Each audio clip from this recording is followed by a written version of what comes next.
Bonjour à tous et bienvenue pour ce nouveau live dédié à Parcoursup.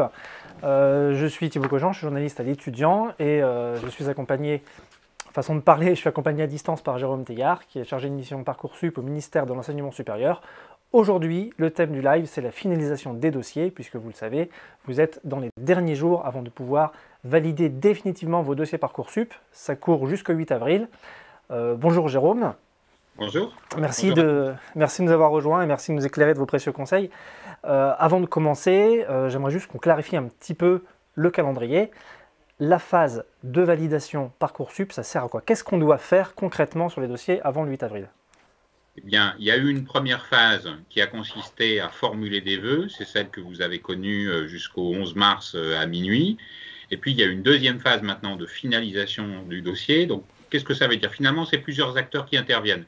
Vous d'abord, où vous devez finalement remplir un certain nombre de rubriques qui sont obligatoires dans Parcoursup. Je pense au projet de formation motivé, je pense à préférence autres projets.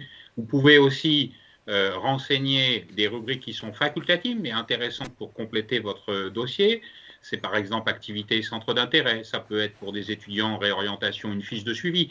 Ça peut être lorsque vous souhaitez une fiche de liaison pour ceux qui sont en situation de handicap. Vous avez, selon les formations, à compléter le dossier d'éléments qu'ont demandé vos formations. Voilà, ça sert à ça, cette période de finalisation, compléter son dossier et puis confirmer les vœux. On sait, chaque année, on peut très bien d'ailleurs avoir formulé un vœu, puis finalement se dire, bon, ben, je ne souhaite pas y aller finalement, ou en tout cas, je ne veux pas le confirmer. Voilà, il y a cette étape un peu intermédiaire, et puis surtout, je pense que l'objectif, c'est de vous donner un peu plus de temps. Parce que le projet de formation motivée, j'imagine que certains, ça les angoisse un petit peu et on aura l'occasion de se rassurer là, à travers l'échange. Mais il faut un petit peu de temps. Vous avez peut-être prévu, là, il y a 3 jours devant nous. Peut-être que vous allez y consacrer un peu de temps en famille à faire ces projets de formation motivée, à questionner. Voilà, c'est ça le sens, un petit peu plus de temps. Et puis des actions qui sont complémentaires de la formulation des vœux que vous avez faite. Les formations demandent des éléments aux candidats. Où est-ce qu'on trouve ce qu'on nous demande? Alors, c'est dans votre dossier. Dans votre dossier que vous pourrez trouver tous ces éléments à remplir. Il y a les onglets, les rubriques qui vous permettent de vous y retrouver pour de manière à compléter votre dossier. Vous avez des éléments qui vous indiquent ce qui vous reste finalement à accomplir. Et puis, nous faisons aussi, évidemment, via les réseaux sociaux, de l'information pour vous rappeler ces éléments-là.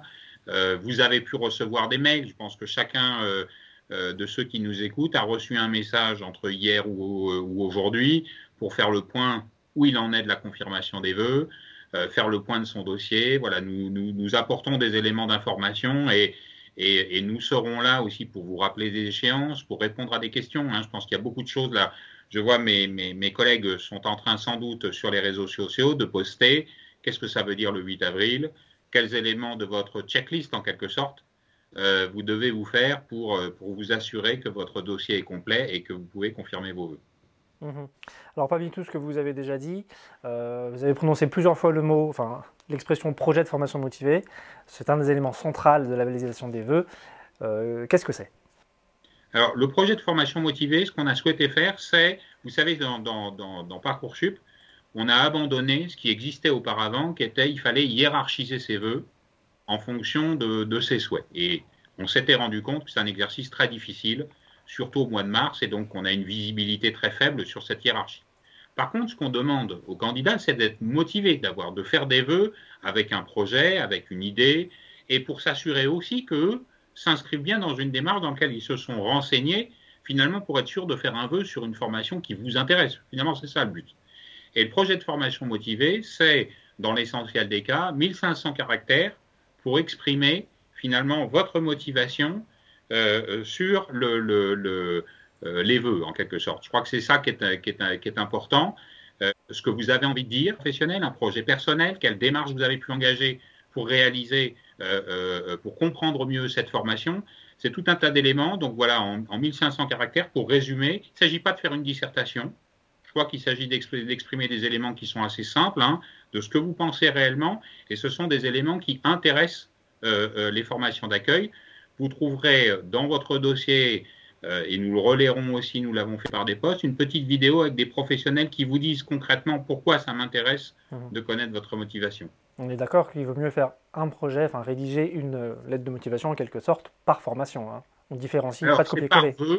C'est par vœu dans l'essentiel des cas. Après, vous pouvez avoir, je vais prendre des exemples, quand vous faites des vœux en BTS et qu'il y a plusieurs lycées, vous faites évidemment au niveau du sous-vœu le projet de formation motivé, mais vous pouvez le faire en dehors sur une lettre en fonction de ce qui vous intéresse, vos différents projets, puis ensuite vous en servir pour copier là où vous avez vos projets de formation motivés à faire. Pas d'angoisse de toute façon, puisque le dossier en quelque sorte vous guide sur vos choix. Et puis, je rajoute un élément, voilà, un, c'est pas une dissertation, deux, ça doit venir de vous. Évitez les copier-coller d'une formation à une autre en mettant le même partout parce que ça ne vous sert pas, ça ne sert pas à votre projet. Et puis, un élément qui intéressera aussi les lycéens cette année, spécifique à cette année, vous avez un exercice en fin d'année au titre du baccalauréat qui s'appelle le grand oral. Dans le grand oral, la dernière partie du grand oral consiste dans une présentation de son projet d'orientation. Et je crois que finalement, en faisant son projet de formation motivé, eh bien, en quelque sorte, on s'avance sur ce travail-là qui sera celui que vous aurez à faire, à le présenter oralement en fin d'année. Alors, on a déjà des questions qui arrivent. Sacha nous demande, qui vient de découvrir une formation en fait, il nous demande si c'est trop tard pour ajouter des vœux dans sa liste. Alors oui, il y avait une échéance qui était au 11 mars. Il y a pu avoir des candidats qui, entre le 11 mars, ont eu des questions techniques qu'on a accompagnées effectivement pour rattraper ça. Mais là, maintenant, on est vraiment sur la question de la confirmation des vœux. Après, pour des formations en apprentissage, parce que c'est une exception dans Parcoursup, pour des formations en apprentissage, selon les formations, vous pouvez continuer à faire des vœux parce que la mécanique de l'apprentissage n'est pas strictement la même que la mécanique des vœux étudiants. Donc voilà, s'il y a une possibilité pour ce jeune d'avoir des vœux qui vont au-delà de la période du 11 mars, c'est dans la voie de l'apprentissage. Il y a une échéance sur l'apprentissage? Alors, elle vous a indiqué formation par formation. D'accord, il n'y a pas de règle nationale pour l'apprentissage. Il n'y a pas de règle. En tout cas, les règles sont adaptées en fonction des formations, de la manière dont elles s'organisent elles-mêmes pour récupérer les candidatures. Alors, on a une question de Asma qui est presque l'inverse, qui nous dit « Moi, j'ai déjà trouvé une formation, je suis accepté, donc dans une formation hors Parcoursup, j'imagine. Est-ce que ça vaut le coup de quand même finir mes vœux sur Parcoursup ?» Alors, moi, je dirais à Asma, c'est aussi elle de choisir, c'est-à-dire qu'elle peut très bien, est-ce qu'elle est certaine, elle s'est déjà inscrite, et auquel cas, ça ne sert à rien effectivement de venir sur Parcoursup si votre projet est déjà très clair. Après, vous pouvez très bien, si c'est le cas d'Asma, puis j'imagine que ça répond peut-être à des questions d'autres personnes qui nous écoutent, c'est je fais quand même un vœu sur Parcoursup, ou plusieurs vœux qui m'intéressent, il faut que ça vous intéresse, sur Parcoursup, et je mentionne dans la rubrique préférences et autres projets qu'effectivement, j'ai un projet de formation en dehors de Parcoursup. Et peut-être que, en fonction de la manière dont ça va avancer sur votre projet hors Parcoursup, vous déciderez de quitter Parcoursup définitivement. Et vous pouvez le faire, parce que de toute façon, je dirais à Asma, quand elle va vouloir s'inscrire dans sa formation en dehors de Parcoursup, on va lui demander au moment de l'inscription une attestation soit de non-inscription sur Parcoursup, soit de démission de Parcoursup. L'objectif, c'est qu'on évite d'avoir des pluri-inscriptions qui serait préjudiciable au bon fonctionnement de la plateforme et à tous. Alors on va reparler du calendrier peut-être en fin de séquence. J'aimerais bien moi qu'on reparle des gens qui n'ont pas pu s'inscrire, tout ça, mais on y reviendra pour l'instant en se concentrant sur ce qu'il faut faire. Vous avez parlé de l'activité et son intérêt aussi. En gros le CV, quoi, ce qu'on peut qualifier comme ça, sauf que on sort d'une année, enfin on est en plein dans une année où les activités extrascolaires sont très compliquées, non seulement à prononcer, mais en plus à suivre, parce que tout est fermé. Qu'est-ce qu'on peut valoriser dans ces cas-là? Quand on est lycéen, qu'on n'a pas pu aller au foot, qu'on n'a pas pu aller au théâtre ou à la musique depuis un an, qu'est-ce qu'on peut valoriser dans cette rubrique activité? Alors, il peut y avoir, j'allais dire, il y a des expériences que vous pouvez avoir, c'est pas parce que depuis quelques mois, ça a été empêché dans son fonctionnement, que ça réduit le fait que vous ayez eu un entraînement sportif, par exemple, que vous prolongez. Parce que ce qui est intéressant, c'est qu'est-ce que ça peut dire de vous aussi en termes de rigueur, d'autonomie, de travail personnel. vous avez des engagements dans votre lycée que vous avez pu prolonger. Vous êtes un délégué de classe, ça se prolonge effectivement cette année, un éco-délégué comme il peut y en avoir dans les lycées. Et puis on a aussi des situations, vous maîtrisez une langue personnelle, une langue étrangère, mais que vous avez connue en quelque sorte dans votre cercle familial et vous ne l'avez pas suivi à l'école. Ben voilà, c'est un élément. Vous avez eu le BAFA, vous êtes engagé dans des actions. Je pense que pour les lycéens, hein, leur parcours ne se résume pas forcément à 2021, à cette année-là. Il y a pu avoir néanmoins des actions qui ont été faites avant et qui sont des éléments qui peuvent être... Nous, on part de la conviction que finalement, en quelque sorte, ce que sont vos compétences, vos expériences, elles ne se résument pas uniquement à votre parcours scolaire. Ça peut être aussi d'autres éléments que vous avez envie de valoriser et je crois que c'est toujours intéressant d'être dans cette réflexion-là. Voilà, il y a des choses que je fais, ça fait plusieurs années que je fais du sport, j'ai une discipline en quelque sorte et cette discipline-là, ben, c'est une autonomie, c'est une capacité à se concentrer. Ça dit aussi des choses de votre capacité à vous engager sur, ben, y compris dans vos études. Donc, que vont regarder les formations dans cette rubrique en fait? Qu'est-ce qu'elles cherchent à savoir? Ben, je vais prendre par exemple des formations, les formations en soins infirmiers. Vous pouvez avoir manifesté dans votre cursus hein, depuis quelques années un vrai intérêt pour ce secteur-là. Vous avez fait un stage, vous avez découvert, y compris par exemple, vous avez découvert dans votre stage de troisième une activité, puis vous avez essayé de poursuivre. Et voilà, et ça forme un projet, c'est un élément qui forme aussi votre projet professionnel. Ça peut être sur des formations comme par exemple STAPS, des éléments qui disent de vos engagements, vos activités extrascolaires, sportives, sociales, d'accompagnement, y compris d'autres jeunes, qui sont intéressantes. Moi, je sais qu'il y a des lycéens qui jouent le rôle d'ambassadeur vis-à-vis d'élèves de seconde, vis-à-vis d'autres rôles d'accompagnement, parce que ça existe aussi dans les lycées. Voilà, c'est des choses qui donnent des éléments de votre personnalité, qui vous regardent un peu différemment et qui peut... Il y a des disciplines, il y a des formations dans lesquelles ces éléments d'activité-là, ils sont aussi un élément important. Quand vous êtes en stage, je prends par exemple sur toujours les formations en soins infirmiers, c'est pas que votre niveau scolaire qui compte, c'est vous êtes dans un stage et dès le mois d'octobre, on rentre en stage pendant au moins un mois quand on est en IFSI. Voilà, c'est une vraie capacité. Vous savez là où vous êtes allé parce que ça correspondait à un vrai projet que vous avez construit. Et on peut remonter jusqu'au collège, par exemple. Oui, il n'y a pas de... Ouais. Cette rubrique, elle vous appartient. Il ne s'agit pas de faire une liste à l'après-vert de ce que vous avez fait. Je pense que c'est dans quelle mesure cet élément, c'est transversal, hein, ça peut concerner plusieurs vœux, ce n'est pas une rubrique par vœu, mais c'est dans quelle mesure ces éléments, vous considérez vous-même que c'est utile à éclairer votre dossier et à donner une vision de vous aussi qui est un petit peu différente, complémentaire en quelque sorte, et qui peut vous servir. Alors, on reçoit beaucoup de questions hein, sous le live. Il y a des choses très concrètes, des choses un peu plus générales. On va revenir au concret. Là, pour l'instant, c'est Rachel qui nous demande sur l'aide de motivation, le projet de formation motivée. Doit-on écrire son adresse postale? Non, vous n'avez pas besoin. De toute façon, c'est une donnée qui, dans les dossiers Parcoursup, est anonymisée. Alors, il y a des fois, ce n'est pas le cas, puisque si vous avez une formation sélective qui doit vous convoquer, évidemment, elle va avoir votre adresse. Mais je crois que pas besoin non plus, forcément, de mettre son nom, prénom. Je crois qu'il faut se concentrer sur l'essentiel, exprimer quelle est sa motivation, comment on a découvert cette formation, à quoi elle correspond dans votre recherche, est-ce que vous avez fait des rencontres de professionnels, vous avez participé à une journée porte ouverte, voilà. Ce sont des éléments concrets et peut-être que je peux dire à notre auditrice, dans son dossier, elle va pouvoir trouver une petite fiche qui résume un petit peu de manière synthétique, voilà, c'est quelques conseils pour bien remplir son projet de formation motivée. On a aussi des questions qui ne viennent pas de lycéens, mais d'étudiants en réorientation. Eux aussi peuvent remplir cette rubrique. Alors, bien sûr, tous les candidats doivent remplir le projet de formation motivée.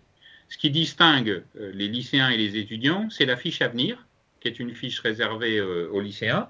Et les étudiants peuvent, donner à voir, expliciter leur projet de réorientation à travers ce qu'on appelle la fiche de suivi qu'ils peuvent trouver dans leur dossier et qui permet d'éclairer finalement un parcours de réorientation.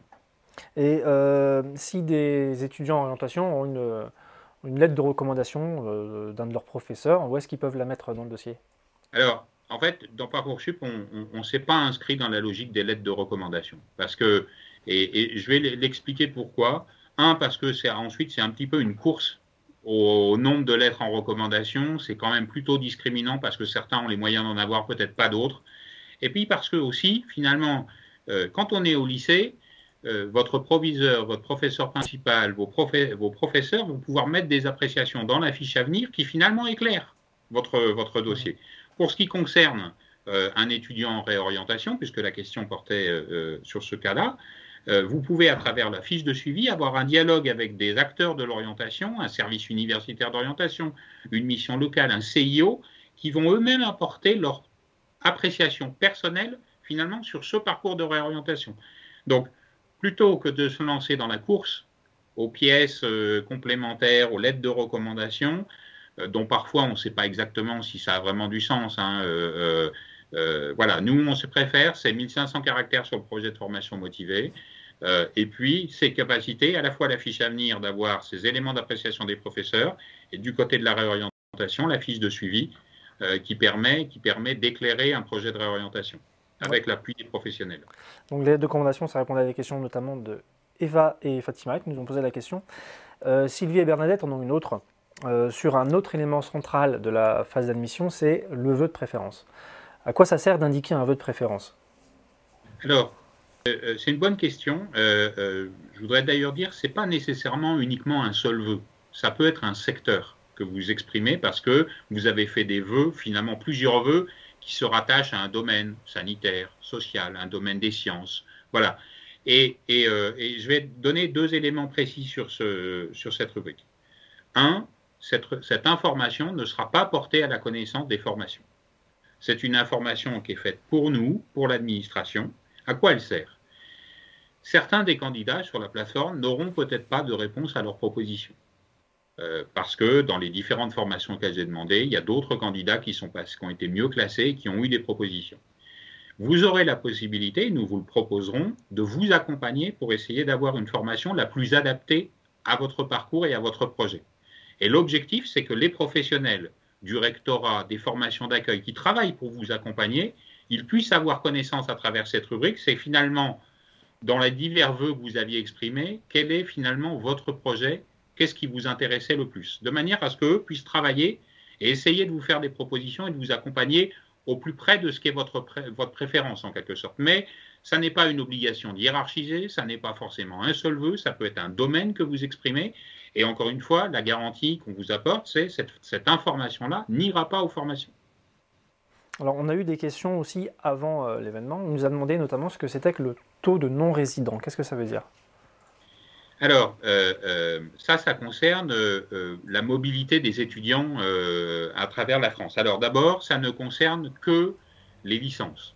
Licences ou PASS-LAS, vous savez, les formations en tout cas universitaires non sélectives. Il y a un choix qui est fait sur Parcoursup. Ces formations, vous pouvez candidater partout d'ailleurs. Hein. Personne n'est interdit de candidater dans son académie ou dans des universités d'autres académies. Mais si pour certaines formations, il y a plus de candidats qu'il y a de places, le recteur va afficher un taux qui donne la priorité aux candidats de l'académie. L'objectif, c'est que les personnes aient à faire moins sans doute de déménagement ou de distance pour accéder à une formation de l'enseignement supérieur. Et donc, je vais donner un exemple très concret. France est un cas particulier. Les 3 académies d'Île-de-France forment un seul et même secteur. Vous demandez une formation à, mettons, allez, Université de Paris. Quand vous habitez à Versailles, à Créteil ou à Paris, vous êtes du secteur. Quand vous habitez à Dijon et que vous faites un vœu sur l'Université de Paris, vous êtes hors secteur. Et si la formation qui est demandée est très demandée, en quelque sorte, ben, le recteur va mettre un taux de priorité pour les habitants de l'Île-de-France. Et ça veut dire qu'en gros, si je vais jusqu'au bout de la logique, c'est que vous avez intérêt à diversifier vos vœux. Quand vous êtes sur des formations de cette licence, rien ne vous interdit vraiment, et on encourage la mobilité. Mais par précaution, faites aussi un vœu dans votre académie, là où vous êtes dans votre secteur, où vous êtes prioritaire en quelque sorte. Est-ce que justement, dans le projet de formation motivée, si la personne de Dijon veut postuler à l'Université de Paris, est-ce qu'elle doit expliquer pourquoi est-ce qu'elle veut venir à Paris alors que ce n'est pas son secteur? Ça peut être un élément intéressant qui est lié. Alors, soit ça peut être une question qui est très personnelle, hein. Ça peut être parce qu'elle a un entourage familial, ça peut être parce que c'est un projet de construction et qu'on a vu que dans cette université, on peut avoir, au-delà de la licence, une poursuite d'études qui vous intéresse tout particulièrement. Voilà, c'est ça des éléments comme ça qui peuvent être très concrets et qui disent votre projet et votre aspiration pour aller à tel ou tel endroit. Alors de la même manière, il y a d'autres publics prioritaires dans certaines formations, en DUT, enfin en DUT et en BTS. Comment on prend ça en compte dans la phase où on est? Est-ce que c'est important à ce stade? Moi, alors, je trouve que c'était important pour les vœux, je le dis enfin, à plusieurs stades. Il y a trois types de publics prioritaires. Je vais prendre d'abord les lycéens qui sont boursiers de l'enseignement secondaire. Je crois que ce qu'on veut aussi passer comme signal, c'est qu'il y a des places priorisées pour les boursiers sur Parcoursup et donc il ne faut pas s'auto-censurer. Vous pouvez avoir des places priorisées, y compris sur des formations très sélectives. Donc si vous avez un projet, si ça vous intéresse, n'hésitez pas à faire des vœux, ne vous enfermez pas en disant ben, ça c'est peut-être pas fait pour moi ou peut-être que j'aurai pas le niveau. Voilà, discutez avec vos enseignants, avec professeur principal, avec votre entourage également. Mais en tout cas, on priorise les lycéens boursiers pour les accompagner. C'est vraiment une stratégie volontaire et donc ne vous auto-censurez pas. Pour les lycéens qui sont lycéens professionnels dans la voie professionnelle, lycéens technologiques dans le bac technologique, ce que l'on vous dit, c'est qu'il y a des places priorisées dans les formations sur lesquelles votre capacité à réussir est la plus grande. Les BTS, pour ce qui concerne les bacheliers professionnels, parce que la continuité sur cette filière courte entre les études faites au lycée et puis les études supérieures est la plus forte. Et puis les BUT, les nouveaux bachelors universitaires de technologie, pour des bacheliers technologiques. Alors ça ne veut pas dire que c'est interdit aux autres élèves, mais ça veut dire qu'il y a des places priorisées parce que c'est un objectif. Et cet objectif, c'est assez simple. C'est que l'on sait, l'objectif, c'est de permettre à ceux d'aller dans des formations où vous avez les plus grandes chances de réussite. Donc, par exemple, je vais donner un exemple très concret qui va vous donner la manière dont on agit.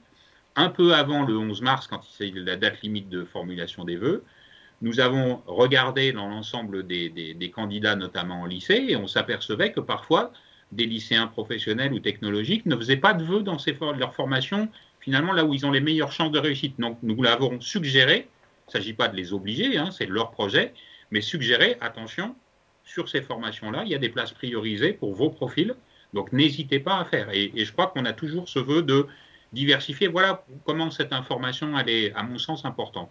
Alors, on a encore des demandes sur Facebook de personnes sur des cas spécifiques. Donc, qu'est-ce qu'on doit rentrer dans le dossier? Par exemple, Bernadette nous dit qu'elle a été détectée HPI, c'est-à-dire avec un haut potentiel intellectuel. Est-ce que c'est une information qu'il faut porter à la connaissance des formations ou est-ce que ce ne sera pas pris en compte? Moi, je dirais, c'est vous qui savez si en fait cette information elle est utile. Vous n'êtes pas obligé de donner une information particulière quand vous estimez que ça vous concerne que vous. C'est vous aussi qui êtes libre. Je le dis, c'est la même chose. Hein, on peut avoir certains candidats n'ont pas envie de dire voilà, j'ai une situation de handicap, j'ai une situation de santé, ou par exemple, j'ai pas de notes sur le premier trimestre parce que j'ai été hospitalisé, parce que j'ai eu un événement familial.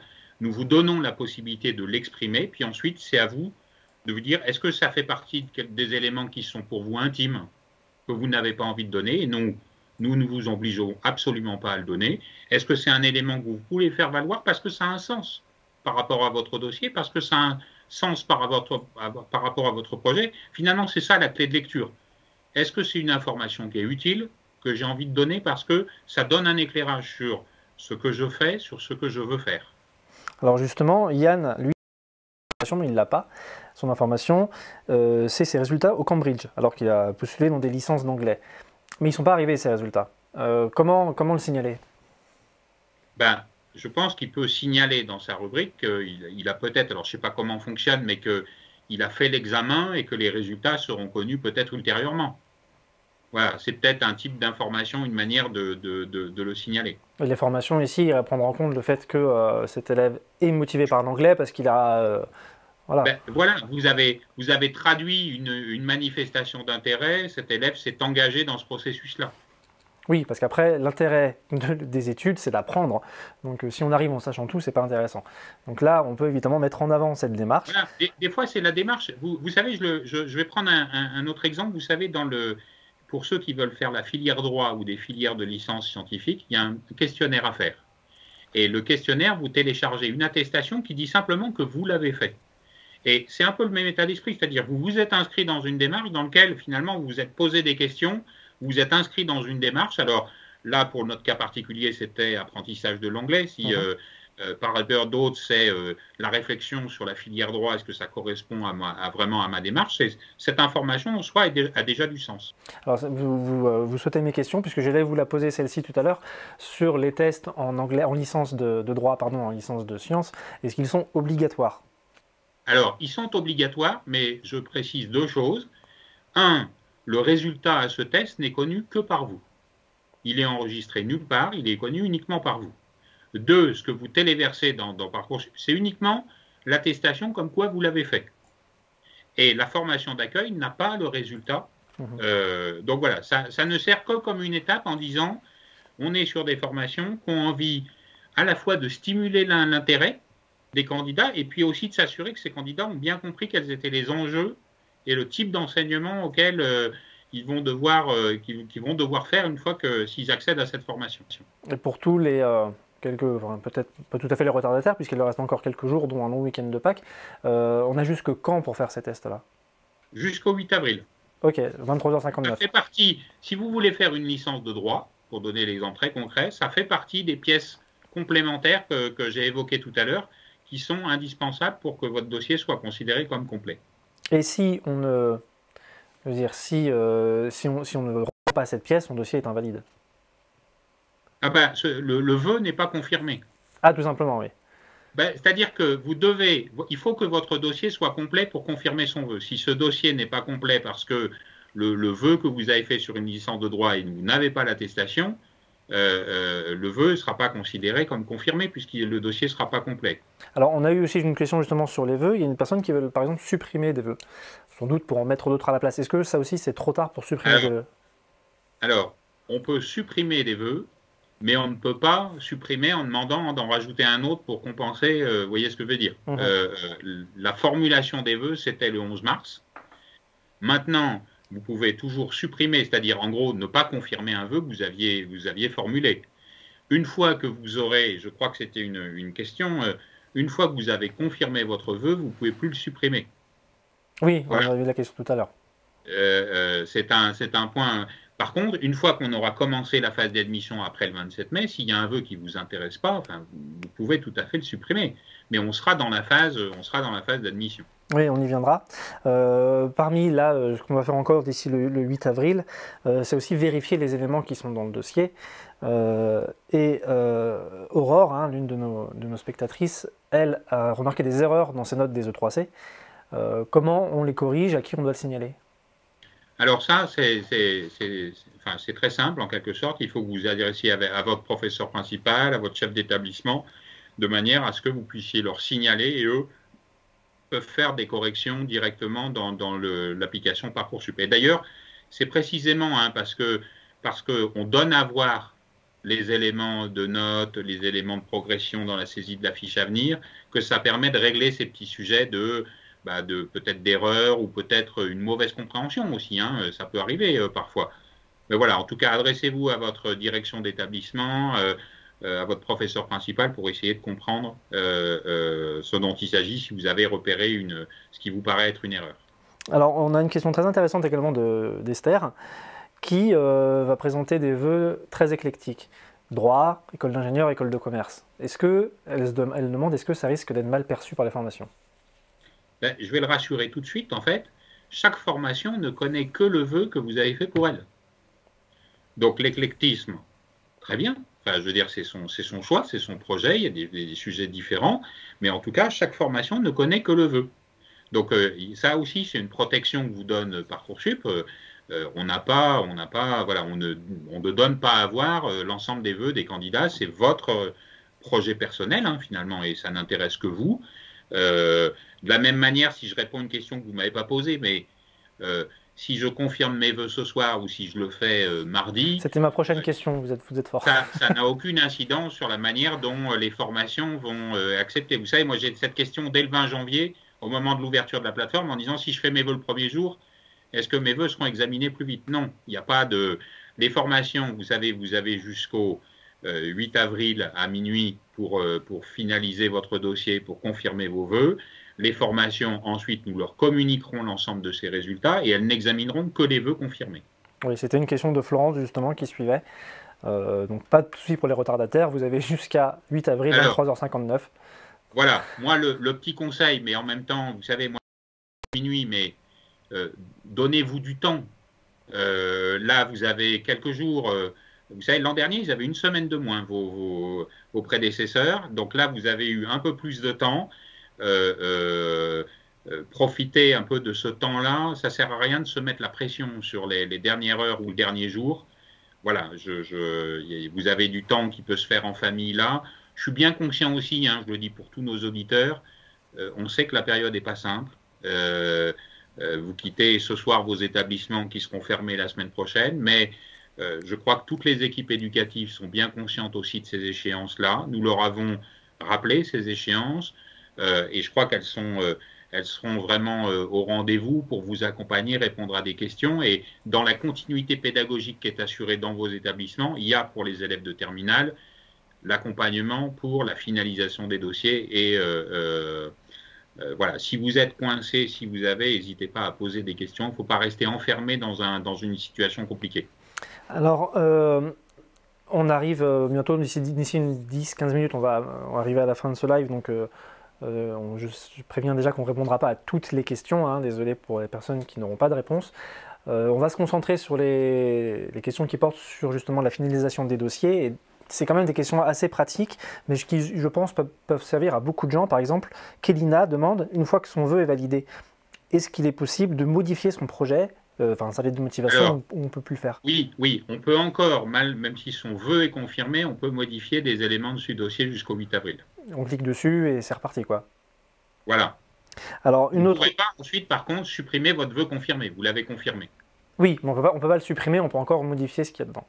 On a une autre question de Shaolu, et c'est une question qui nous revient souvent, nous, à l'étudiant, parce que ça concerne toutes les études d'art.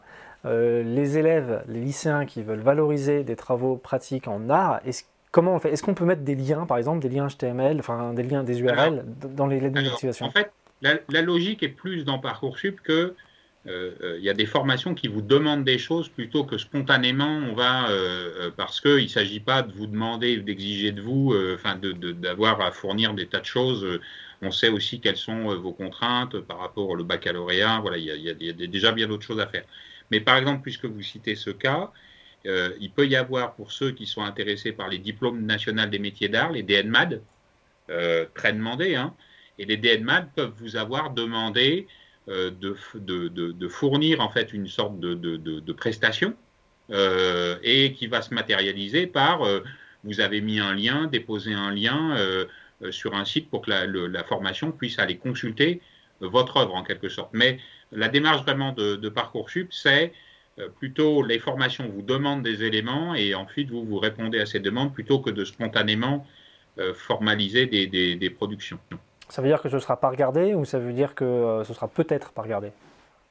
Ah bah, si c'est obligatoire du point de vue de la formation, ça va l'être regardé puisqu'elle va intégrer ça comme un élément nécessaire, indispensable du dossier en quelque sorte. Mmh. Mais si je refais le lien peut-être avec, je reprends, on s'interrogeait tout à l'heure ensemble sur activité centre d'intérêt, qu'est-ce que je mets?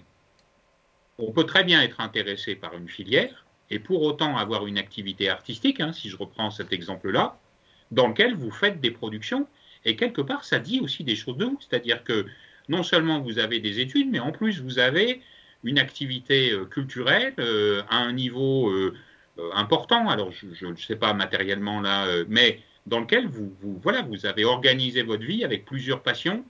Il y a des passions personnelles, et ça aussi, ça dit des choses, parce que elle peut très bien... notre auditrice, j'allais dire, faire du dessin, je ne sais pas quel est le type de production, mais le faire à un certain niveau, et ça dit quand même quelque chose de sa capacité à conduire plusieurs projets en même temps.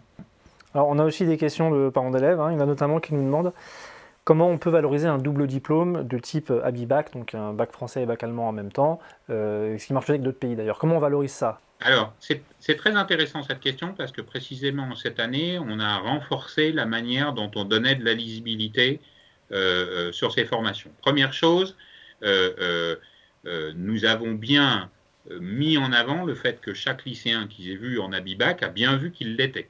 Deux, on a travaillé avec les lycées qui accueillent ces structures-là, ces bacs-là, ces sections internationales ou binationales, pour que dans la formalisation des notes, elle prend bien en compte la spécificité de ce type de formation. Troisième élément, nous avons, avec le ministère de l'Éducation nationale, produit des éléments de fiches pour mieux faire connaître aux formations du supérieur quelles sont les spécificités des enseignements sur les sections européennes, les sections internationales, les sections binationales. Donc, moi, j'ai eu un travail, et je pense, avec le réseau Abibac, on s'est peut-être d'ailleurs avec l'auditrice croisé dans un chat un jour avec le réseau Abibac, et on fait cet effort-là pour mieux expliquer, de manière à ce que les formations d'enseignement supérieur, lorsqu'elles voient ces profils-là, puissent savoir exactement quels sont les types d'enseignements qui ont été reçus et la nature très particulière, finalement, de ces baccalauréats-là. Alors, toujours dans les cas très concrets, on nous a demandé tout à l'heure s'il fallait mettre l'adresse postale dans l'aide de motivation. Là, on nous demande, c'est Coralie qui nous demande, est-ce qu'on doit se présenter en mettant le nom et le prénom? Est-ce qu'elle doit se présenter, pardon? Oui, se présenter, écrire son nom et son prénom dans la lettre de motivation. Non, je l'ai dit tout à l'heure, le nom-prénom, ça n'est pas obligatoire. Commencez par une petite formule de politesse, mais qui peut être très simple, monsieur, madame, et puis vous terminez bien cordialement. Voilà, c'est 1500 caractères, donc l'objectif, c'est d'être synthétique. On n'est pas obligé de raconter tout un tas de choses. Synthétique, c'est quoi votre projet? À quoi ça correspond pour vous? Comment vous l'avez construit? Comment vous vous êtes finalement formalisé cette démarche qui vous amène à vous intéresser à cette formation particulière? Alors, on a aussi des questions qui concernent, je vous ai dit, la réorientation. On a des questions aussi d'étudiants étrangers. C'est-à-dire que Oui. La thématique Parcoursup, surtout quelques jours avant la fin, vient inquiéter beaucoup de monde. En tout cas, concerner beaucoup de monde, donc c'est normal de s'y intéresser. Moi, ça me fait dire, parce que ce sont des personnes qui nous demandent, par exemple, est-ce que je dois passer sur Parcoursup pour postuler en deuxième année? La réponse est non, je vais me permettre de répondre à votre place. Parcoursup, c'est uniquement pour les premières années. Et en fait, on a eu cette question plusieurs fois lors du dernier live qui était consacré aux étudiants en réorientation. Plus globalement, par rapport à toutes ces personnes qui posent ce genre de questions, si on est un peu en retard, si on n'a pas finalisé son inscription, qu'est-ce qu'on peut faire aujourd'hui? Alors, je voulais dire, quand on est passé à côté des délais. C'est ça en fait, quand on a raté le coche. Allons franchement dans la question. Alors, est-ce que c'est sur les étrangers ou est-ce que c'est d'une manière générale? D'une manière générale. Quand on a raté le coche, peu importe d'où on vient, qu'est-ce qu'on fait? Les règles peuvent être différentes. Moi, je dirais que pour des lycéens ou des étudiants qui n'ont pas finalement formulé de vœux au 11 mars, il y a deux choses. Un, ils peuvent s'inscrire et faire des vœux en apprentissage. On le disait au début de notre échange. Il y a des formations en apprentissage sur lesquelles vous pouvez faire des vœux au fil de l'eau, en quelque sorte, de la procédure, parce que la mécanique dont elles examinent les dossiers et accompagnent les élèves pour trouver des employeurs, finalement, se fait au fil de l'eau. C'est une spécificité de l'apprentissage et on s'adapte à l'apprentissage. Deuxième élément, il y aura dans Parcoursup une phase complémentaire. Cette phase complémentaire, elle s'ouvrira cette année le 16 juin. Et à partir du 16 juin, un candidat qui ne se serait pas inscrit et n'aurait pas formulé des vœux avant la date du 11 mars, il va pouvoir finalement formuler des vœux. Alors, ça sera sur des formations pour lesquelles il reste des places disponibles. Mais au moins, voilà, c'est une possibilité. On en a chaque année des candidats parce que, voilà, ils ont changé de projet en cours d'année, en quelque sorte. Alors justement, tout à l'heure, vous avez aussi parlé d'une autre date, c'est le 27 mai. Là, le 8 avril, Parcoursup va fermer ses portes. Pendant 6 semaines, il n'y aura pas de nouvelles, c'est ça? Comment ça va se passer, en fait, la suite? Alors, Parcoursup ferme jamais ses portes. Mais simplement, pendant ce temps-là, ce sont les formations d'accueil qui vont travailler pour examiner vos dossiers. Et nous allons récupérer les classements des formations. Et le 27 mai, nous aurons les réponses à tous les vœux que vous avez formulés. Donc c'est ça, cette date du 27 mai. Mais je voudrais insister, et j'espère qu'on aura l'occasion de faire d'autres chats un peu en amont du 27, parce que je sais que c'est une date importante, mais il faut aussi un peu se rassurer. Se rassurer, ça veut dire que Parcoursup, sa spécificité, c'était un processus en continu. Donc on n'a pas les gens au 27 mai où tout est fini. Au contraire, ça n'est que le début au 27 mai. Certains candidats vont avoir beaucoup de propositions, d'autres pas encore, mais le processus est très évolutif et je pense que vous pouvez en témoigner parce que vous travaillez sur Parcoursup depuis 3-4 ans comme moi. Et donc vous voyez ce processus-là, ça évolue beaucoup et nous apportons des outils à chaque candidat pour, lorsqu'il est dans une liste d'attente, voir finalement où il en est. Et puis il y a des candidats qui, dès le 27 mai, ont à faire des choix. Parce que ça, c'est aussi ce qui caractérise cette phase d'admission, c'est que le moment où on choisit. D'où l'importance pendant ces 6 semaines, en quelque sorte, que vous avez évoquées, de s'interroger, c'est finalement, j'ai fait une dizaine de vœux, si je reçois des propositions, qu'est-ce que je préfère? Est-ce que c'est un choix géographique? Est-ce que c'est un choix thématique? Entre divers choix thématiques, qu'est-ce que je préfère? Et avec un élément là aussi, deux éléments pour vous rassurer, c'est toujours vous qui choisissez en dernier. C'est vous qui avez le dernier mot et je pense que c'est important. Deuxième chose, vous pouvez changer d'avis dans la procédure. C'est-à-dire que vous pouvez avoir le premier jour une proposition, l'accepter, et puis vous avez d'autres vœux sur lesquels vous n'avez pas eu de réponse. Eh bien, vous pourrez les conserver en attendant, le cas échéant, d'avoir une réponse et à ce moment-là, changer d'avis. Donc, c'est ça la mécanique de cette procédure-là. Donc, il y a un jour de démarrage, mais qui n'est pas un jour de fin. Et puis, il y a un processus qui se poursuit. Et puis, quand on en sera à la fin de cette phase principale, à la mi-juillet, 9 lycéens sur 10 ont eu au moins une proposition. Et en moyenne, ils en ont entre 3 et 4. Donc, vous voyez, il y a l'occasion aussi de se rassurer, mais je pense qu'on aura l'occasion d'y revenir un peu avant. Moi, mon objectif, c'est d'échanger avec vous sur... voilà, il y a un objectif là, c'est le 8 avril. On formalise la fin de son dossier, on confirme ses vœux, parce que ce sont que les vœux confirmés qui seront examinés. Juste pour compléter ce que vous disiez sur les 6 semaines à venir, ou en attendant que les formations regardent les dossiers des candidats, en effet, nous c'est ce qu'on fait à l'étudiant, évidemment on conseille toujours de continuer à s'intéresser aux formations et un des très bons moyens de le faire, c'est de contacter des étudiants qui sont déjà dans cette formation ou qui l'ont été, qui vont vous dire, au-delà des cours, comment se passe la vie universitaire, comment se passe la vie étudiante, et ce sont des éléments qui, à chaque fois, peuvent aider vraiment à faire un choix définitif. Bien sûr, et puis je crois, parce que il faut le dire aussi, je pense qu'il faut... on l'espère tous, hein, pour nous tous, au-delà même du sujet Parcoursup, ça dépasse évidemment. On a une situation tous qu'on vit ensemble qui est compliquée parce qu'il y a du confinement et ça nous interdit de voir un petit peu plus loin. Et vous le savez, les étudiants peuvent être en présentiel une journée par semaine dans leurs enseignements. Mais ce pourquoi nous travaillons tous, le ministère travaille et tout le monde travaille pour ça, c'est d'arriver à faire en sorte qu'à la rentrée, tout le monde puisse vraiment revenir à une vie étudiante normale en quelque sorte, celle que nous connaissons, comme vos successeurs au lycée connaîtront un lycée avec un mode d'enseignement normal. C'est tout l'enjeu aussi des efforts qu'on fait tous, tout un chacun en ce moment, pour passer cette période un peu compliquée et se projeter. Et je pense que c'est important aussi dans cette période de réflexion, il ne faut pas vous arrêter à une image qui est de dire dans cette formation, ça a été compliqué cette année parce qu'ils n'ont pas pu avoir des cours, ils ont fait beaucoup de distanciel. Tout le monde a été impacté. Et puis après, on espère tous passer une autre page de manière à ce que vos études supérieures, vous les poursuiviez vraiment là où ça vous intéresse et puis dans les meilleures conditions possibles. Vous pouvez nous confirmer aujourd'hui que, mis à part l'absence de notes aux épreuves de spécialité, la crise sanitaire n'affectera pas la procédure de Parcoursup? En tout cas, aujourd'hui, Parcoursup a l'avantage d'être une procédure dématérialisée. Et on l'a vu l'an dernier, puisque vos prédécesseurs, on a vu qu'on a réussi par la mobilisation des équipes enseignantes autour des élèves, on a réussi à organiser ce processus indépendamment de la crise sanitaire. Évidemment, on aimerait tous le faire dans les bien meilleures conditions, mais voilà, on fait avec. Donc, on a choisi de maintenir le calendrier et je pense que c'est aussi important parce que maintenir le calendrier de Parcoursup, c'est maintenir la perspective d'une rentrée qui se déroule en début septembre. C'est vous donner aussi des perspectives à vous d'organisation entre votre travail au lycée pour le baccalauréat et les épreuves du baccalauréat du mois de juin, et puis vos perspectives d'enseignement supérieur. Donc voilà, nous, on met tout en œuvre pour maintenir ce calendrier, pour maintenir un processus que vous connaissez et dans lequel vous vous projetez et auquel nous sommes là pour vous accompagner.